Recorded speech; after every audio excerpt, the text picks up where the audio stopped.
Undefeated.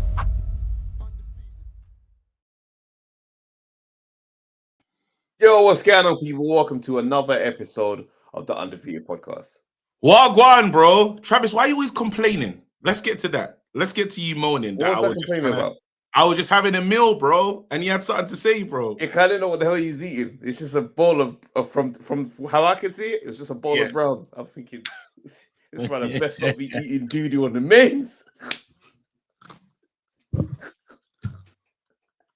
Do you know what's so mad? As soon as I told him it's red pea soup, bro, the Jamaican in him said, yeah, that can run. Yeah, bro, move, bro. That's governed. That's sanctioned. It's governed, yeah. It's governed. Hey, let's not waste any time. We got to talk. And again, we got DAZN. We got a little link still. Are we going to? Absolutely, absolutely. So listen, as of this week going forward, if you're if you want to buy the pay-per-view to watch the big fights, use our link, DAZN.com/undefeatedpod. So when you're watching Eubank Benn, think of us and sign up that way.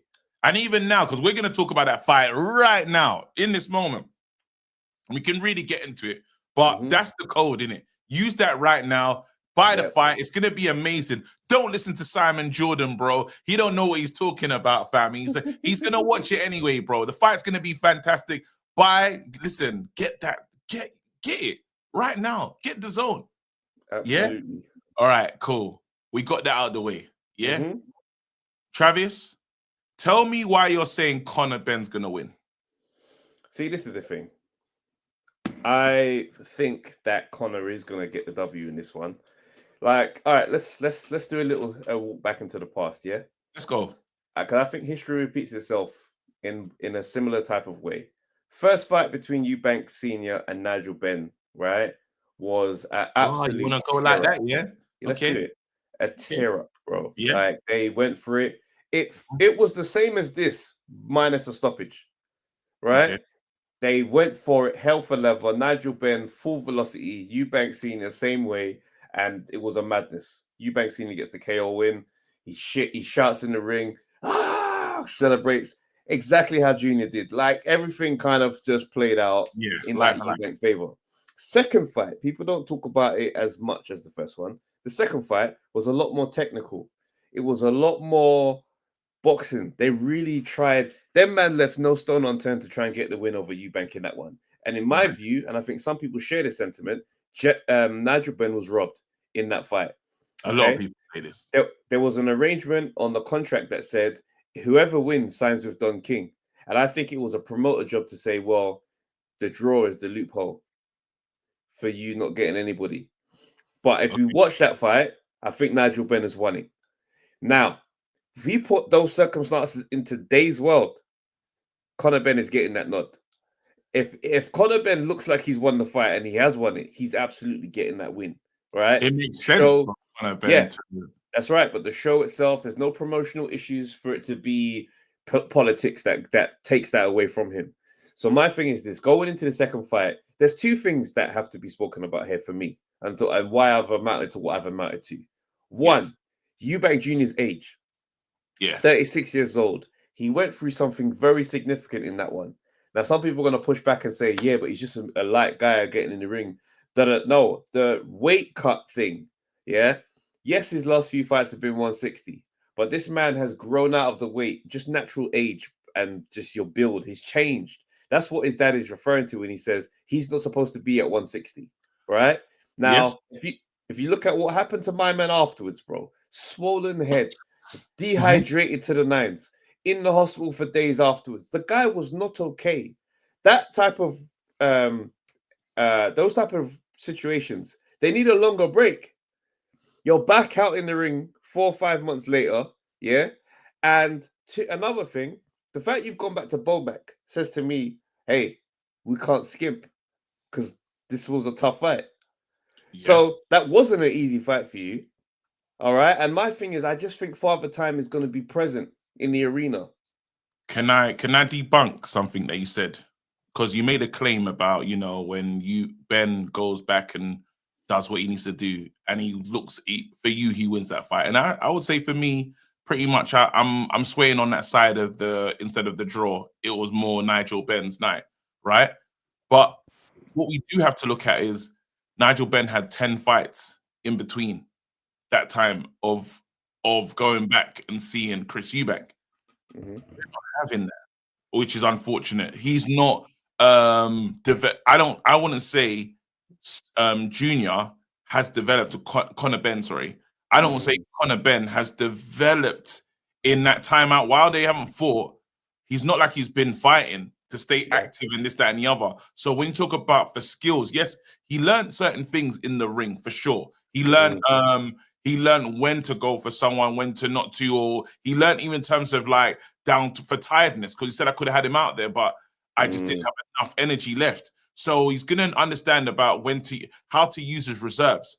But and he obviously can say he's got too much to learn, but I think it's more than that, because I think if he becomes, I likened it to this, you know, when we think of Boaty, yeah, and how Boaty's gone backwards in terms of you're taking the spirit away from him in terms of he's a rough fighter. He needs to be rough.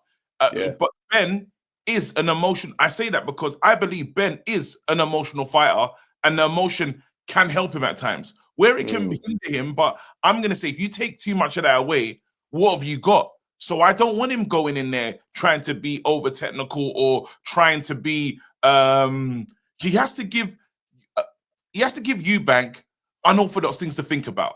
And that's what Benn does in terms of how he does throw so many punches, or when he does throw caution to the wind, or when he will do things that surprise Eubank, which is why we got the Bomac edition. However, if he tries to get rudimentary about it, it becomes an easier job, I believe, for Eubank. So this is my thing, right? I don't think Conor Benn can undo or become something different, right? I think the good thing is that he hasn't engaged with like the mad velocity like we did in the lead up to the last fight. He's been very calm. He's been very cool about the whole thing. I don't think that says anything about what his fighting style is going to be. In the same way that Eubank Jr.'s fighting style doesn't really line up with his personality. Do you see what I'm trying to say? But I think the good thing about Conor Benn not engaging in the same way is that the same the bars won't affect him on the night. You understand? Before, he was in his ear all night, chatting. Yeah. Now, I know in basketball days, if I'm off my game, that's when I start talking.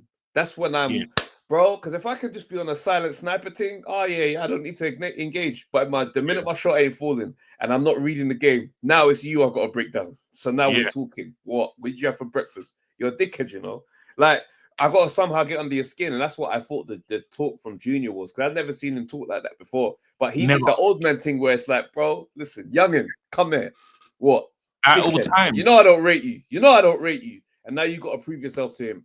So in this fight, go on. No, because I like the point that you make, because he did speak to him a lot and he was trying to take him off his game. But I think Eubank is unlocked a superpower. Or, you know, like when you unlock a gift that you didn't have when you was playing the game before. And he's kind of realized, I'm the best at this. Remember, his dad was there. Like, I was listening to his dad talk on Talk Sport. He was talking to Simon Jordan and that. And he's like, he would my son didn't say anything. I would talk.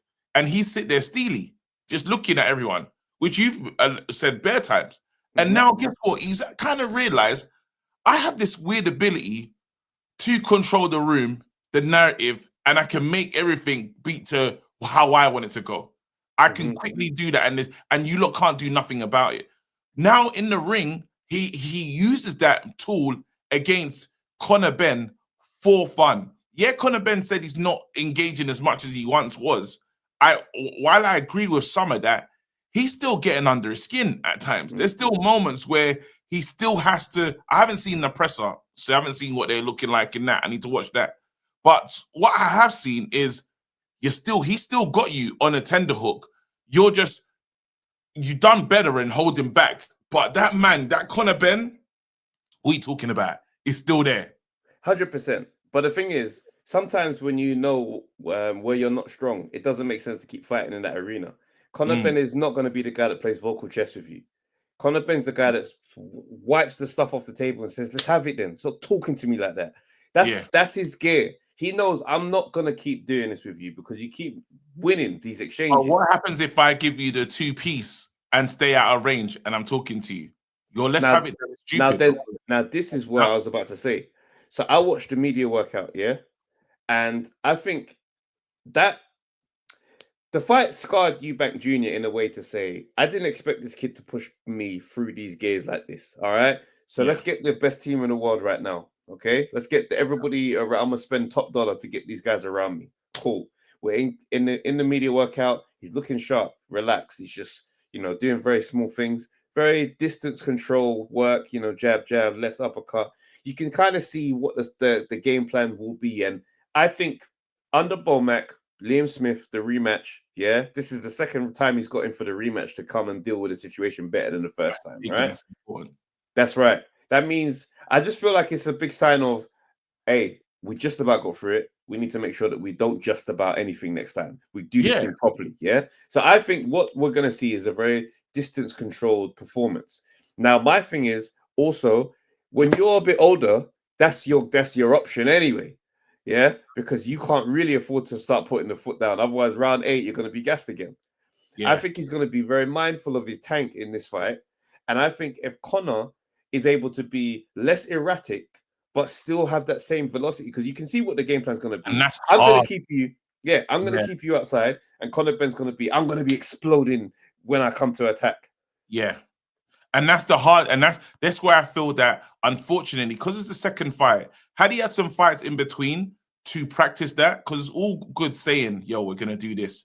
And then the fight happens. And if I've not trained that part of me, I'm at a disadvantage. I was talking about, is Van Herden, like Algieri, like he's not stacked in terms of experience. Now, when we talk about this, maybe the Fabio Woodley one takes that out of the window, because Fabio Woodley has shown me now that aggression and sticking on someone, damn. Sorry, I don't know what's happened there. 1 second. Come. Yeah. Yeah, there you go. Wait, hold on. I'm back. You're not moving. I'm not moving at all. Let's go to this camera just to make sense. There you go. Yeah. Fabio Woodley showed me that just aggression on its own, he had experience and stuff, but he can win a fight. You can change a fight with a technical fighter and say, I don't care how good and technical you are, this is how it's going. He's proven that point. But then I don't think that even the levels of fights that Woodley's had, Conor hasn't had those. He hasn't been in the thing is, this won't be this win. If Conor wins, it won't be a thing of I'm the better boxer. It's a case of no, it's not a thing of saying I'm the better boxer if he gets the win. It's the fact of you're the older man. Your fight is different. The fight that's going on for Eubank Jr. is a different one, because now I'm managing for the differences the stuff I've lost over the years, I'm compensating with skill and I'm developing a different approach. The junior that we're going to see on Saturday isn't going to be the junior that fought Nick Blackwell, that walked him down and threw 1,000 uppercuts. Like, he's not going to be that person. So the fact that I know that he deals with that, I'm like, I hope that your speed somehow or your timing is back, because that last fight, he looked so slow. Do you remember that first round, watching their exchanges, bro? I'm thinking, I remember just thinking, it's just a matter of time. And then round 7, he managed to say, no, dogfight is what I'm on. I think he's getting to dogfight setting sooner than last time. And this is why the point that you make is key, but this is why the weigh-in is so important to me. Because I'm gonna know, like, my prediction depends on how he gets in there. If we struggle, if we get in there and we're not on weight, I have a problem.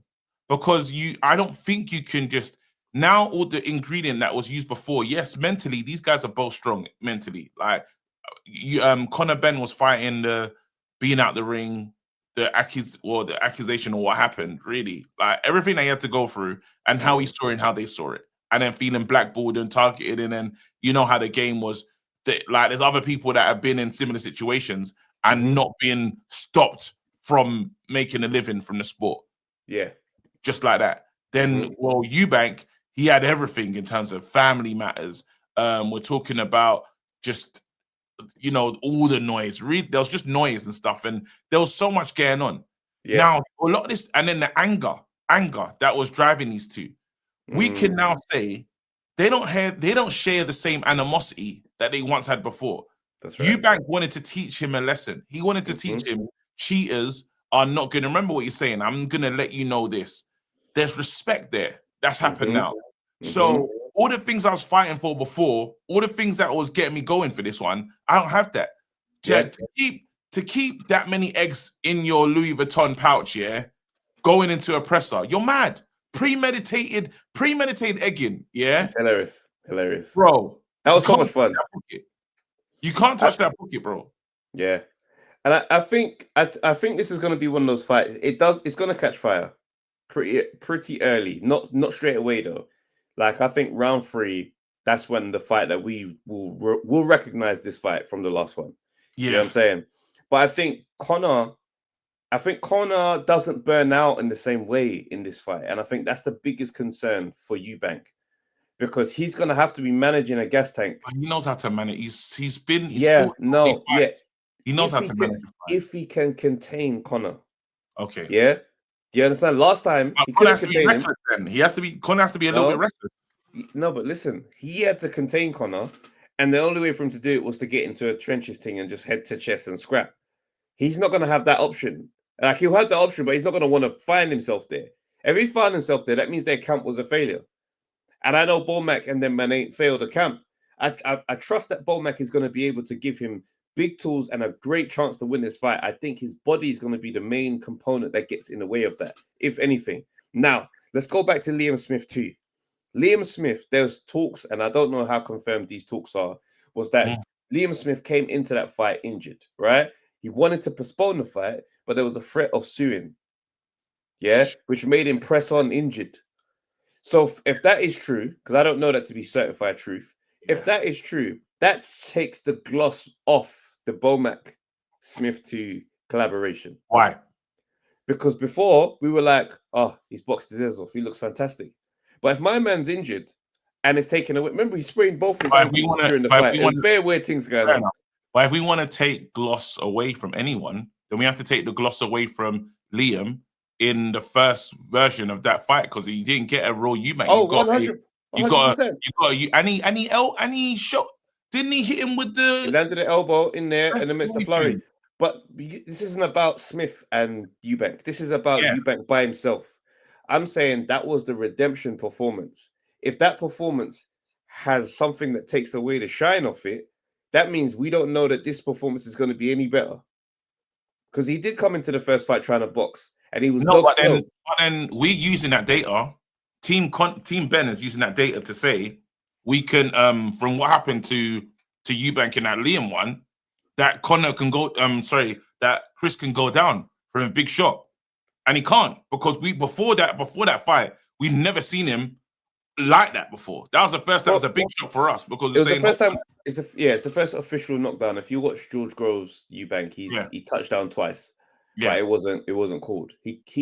He's someone I never thought would get knocked out. Exactly. He's not someone I never thought would ever touch down, because if you put him with a Golovkin, I would have put money down that could happen. Now, my thing is, like, I honestly think Father Time is the only issue there, and because of how he looked in that first fight, because I weren't really talking Father Time like that in that first fight. I predicted when I saw how slow he was in those first couple rounds, I said, "Yo, this weight has killed you."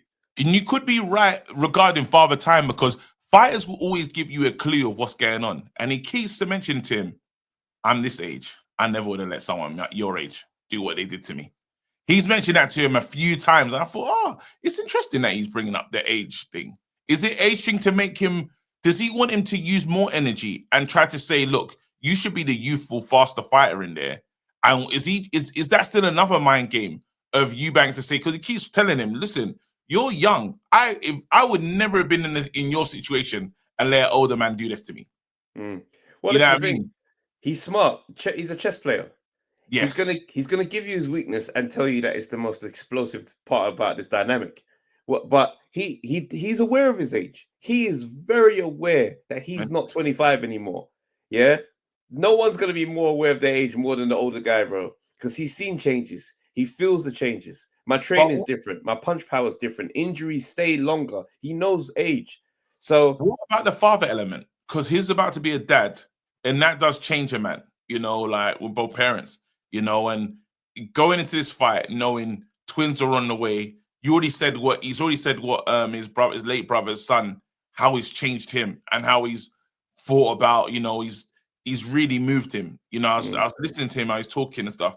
This could be a significant part in terms of Eubank's and it's crazy because he's older, but his next arc as a man, like a proper like as a responsible man, sorry, because man, I'm talking about, he's got dependence. 100%, bro. Will this have a different? Do you reckon this could give him any edge?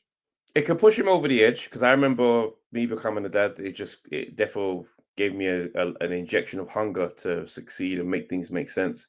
Now you got to look at somebody in his position. He's already a millionaire. He's a very wealthy man, so money's not going to be the drive.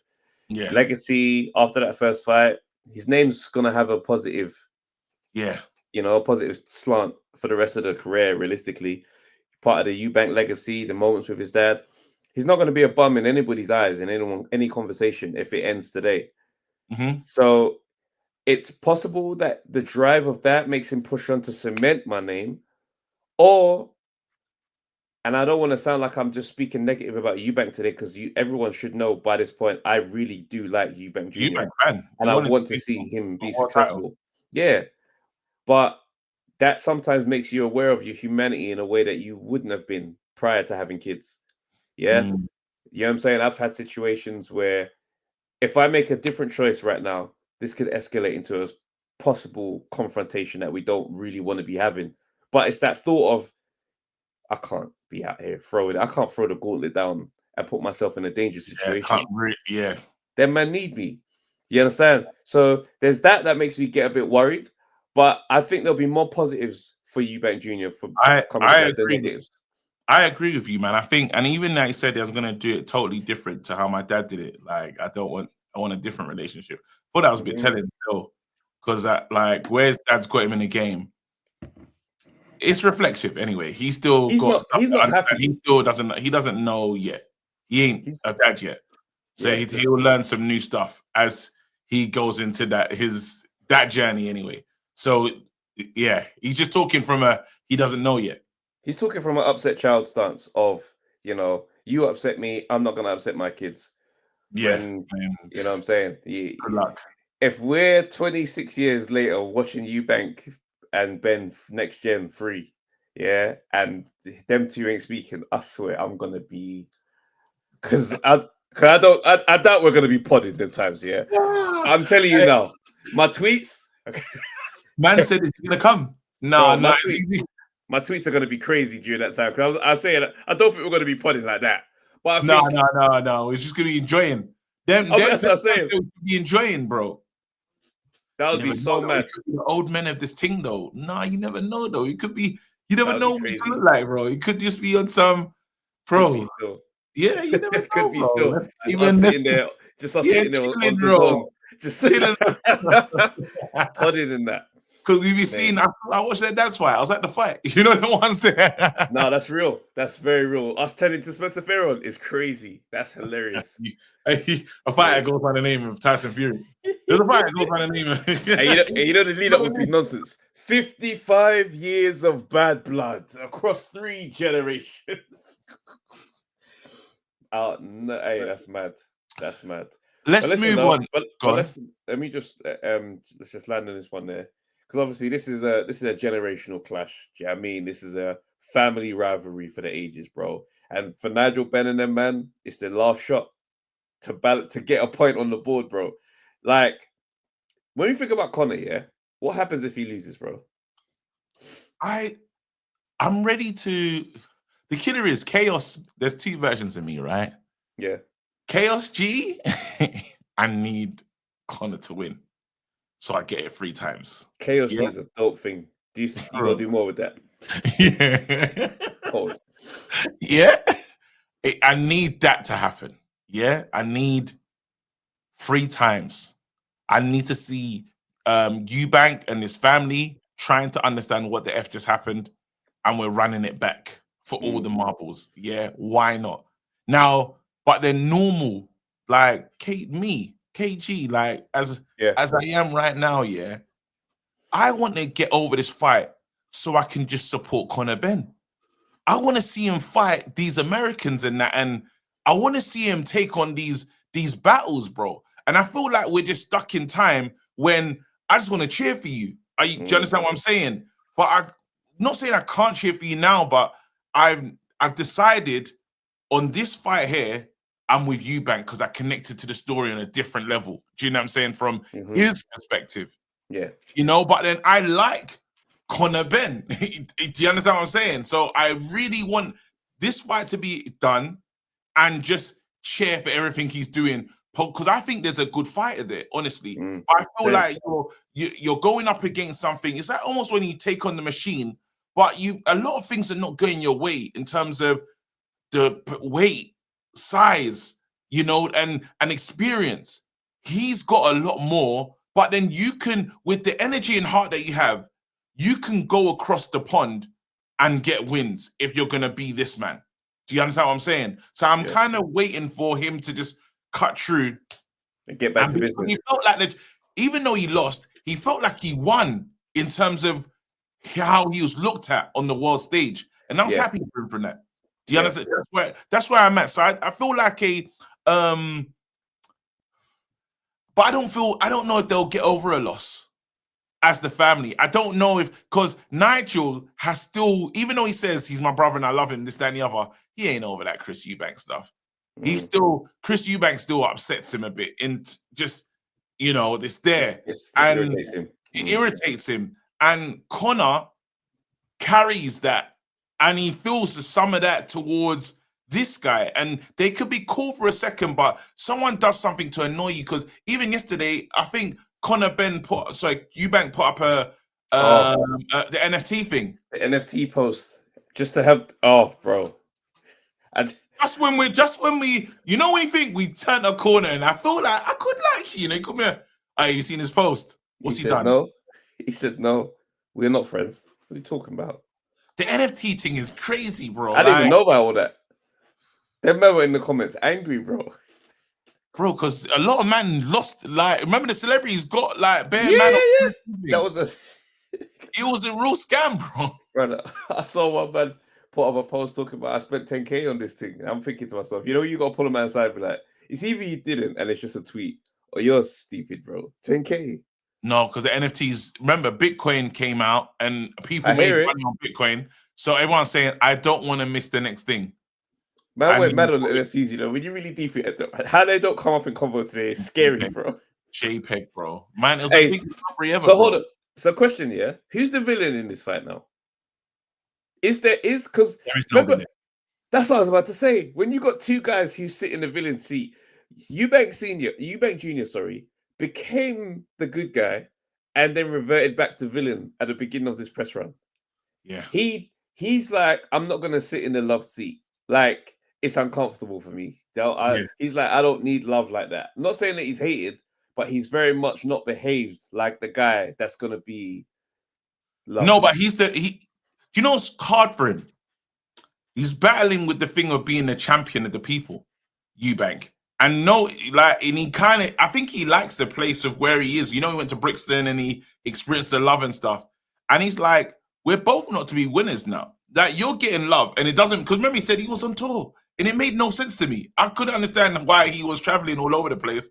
And remember, they called him the people's champion. Eddie called him the people's champion, and it pissed him off. That bugged him, fam. It pissed him off. So what has he done? We're attacking the thing of that NFT thing was, look, if he's the people's champion, why is he scamming the people? Look what he's done to the people, yeah. You know what I'm saying? So there's been stuff of, I think, and even down to feel sorry for me a bit, or just moving the narrative of, look at the ambulance, guys. Yeah. I'm the underdog. I'm your champion. Of him looking, he never would have done something like that. But I think he wants to remain in the space of, I'm the people's person. Because like it or not, his dad is still, at the time when it was Nigel Benn was the man of the everyday people. But his dad has become a piece of the people. As weird as he is, it's weird, not saying weird as he is, but as eccentric as his dad is, he's loved by the public. Yeah. Do you understand what I'm saying? Massive, massive. He's a celebrity. He's a celebrity who fights. So I think when Eubank is now in his, he knows how that felt. He came out and he heard the crowd and he's like, oh my God, this is almost like how AJ feels walking into a ring. Yeah. You know what I mean? I don't want to let this go. I've got bread, but this is something else. I think he's mismanaged it, is probably the best way to describe it. I think he's coming into this thing in a similar way that Conor will be coming into the ring, where they're rooting for him to win. But it's not a case where I love you, bro. Like it's I don't think he doesn't sit well in that space because he's about other things. You understand? Well, I think everyone wants to be loved, though. Everyone wants to be. No, but look at it like this. When I say he's about other things, he doesn't let things rest. You see how for a while AJ was quite clean as a brand, as a thing. It wasn't. There's no opinions. He's just AJ. It's a clean image. We love AJ. Yes, Junior doesn't want that, and that's what kind of comes with the loved position. Is that it's kind of like silence a little bit, whereas Junior's like, no, you guys are the same crooks I said you were before. This isn't going to change my stance on it. And unfortunately, people don't gravitate to that character in the same way because he's talking, and he just gives me the feeling that he's going to piss me off. So the crowd don't know how to sit with that person. So you see what I'm saying? But they had to find that little pivot with his father, is what I'm saying. Because he did that. Bro, man's rolling around in monster trucks and that, doing the monocle. How does he relate to the modern day man? Not at all. But then after a while, we're saying, you know what? End of the day, he's an eccentric guy, and this is who he is. And this is why we love Eubank. And I think now some people get into that stage of, we're going to have this with him. Yeah. He's brilliant. Even Eddie Hearn and them lot, like Frank Smith, all of them are saying, you know what? Say what you want to say. He's really good at that thing that he does there. Absolutely. He's really, like, when it comes to controlling a room, it's his room. We're just in it, you know? And I think that everyone's kind of accepting it. There's a skill, but I understand that skill because his dad done a poem straight away when who just has a poem to just say, this is what I'm on. Top of his head on TalkSport. Ready to go. They asked him a question and he said, I'm going to give you this poem. Now, I really hope if Conor does lose, I hope they can get over it and understand you probably is a step too far. Yeah, because his career is young and it got derailed. Obviously, the whole thing involved, but it got derailed. He should be now. We're talking about getting for world titles. Really, the way he was going, it was Avanesium, this person, that person, boom, a fight. Yeah. What we've done now is we lost years. We lost a lot of years. We've bulked up, and now we need to go back to your weight, and now have the quest of mashing these lot up, which I believe he can do. I think I can see him going on, and achieving something special within the division. Absolutely, guys. Don't miss Eubank Jr. versus Benn 2, Saturday, November 15th, exclusively on DAZN. Get your pay-per-view now using the link in our bio, and I think you get a 7-day free trial of DAZN. So listen, hit the link, get involved, sign up.